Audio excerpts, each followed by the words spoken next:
Баршаңызға қайырлы күн.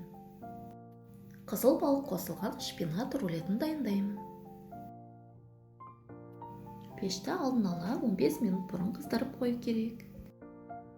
Бір бума шпинаттың жапырақтарын жуып, артық суын сығып, ыдысқа саламын.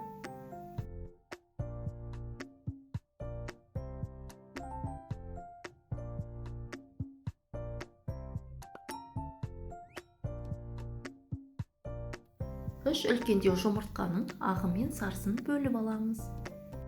Жұмыртқаның сарысын шпинатқа қосамын.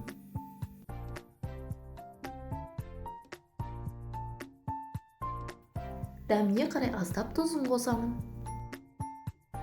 Блендермен бір келкі болғанша еземін. Жұмыртқаның ақ уызын араластырамын. Миксермен 5-6 минут араластырдым.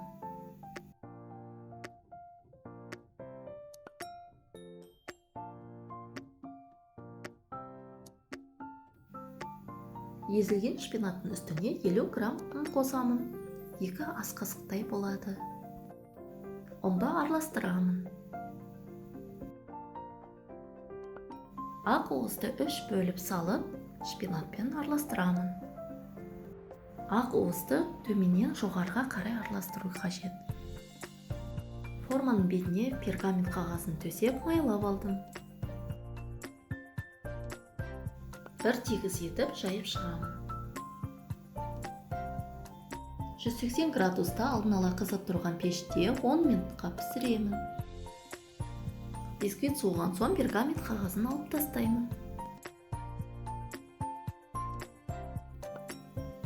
250 грамм творожный сырға 2 ас қасық кілегей немесе сүт қосып араластырамын.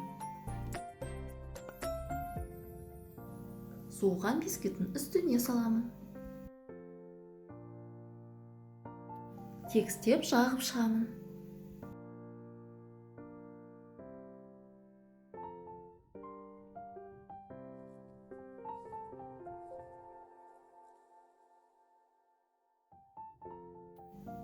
Бисквиттің шетіне 160 грамм семга қызыл балығын қоямын.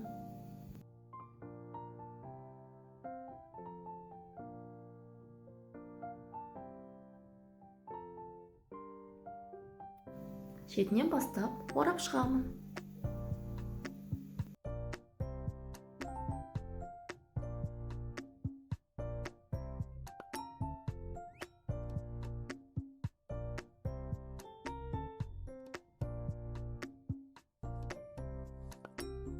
Тоңазытқышқа 1-2 сағатқа қоямын.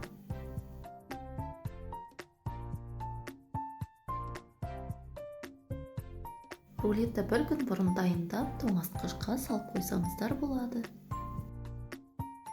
Менде асығыс болғандықтан рулет 10 минут қана тоңазытқышта тұрды. Рулет дәмді әрі әдемі көрінеді. Кез келген мерекелік дастарханның көркін ашады. Арнамда басқа да рулеттердің рецептілері бар.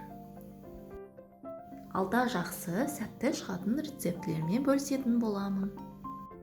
Сау болыңыздар.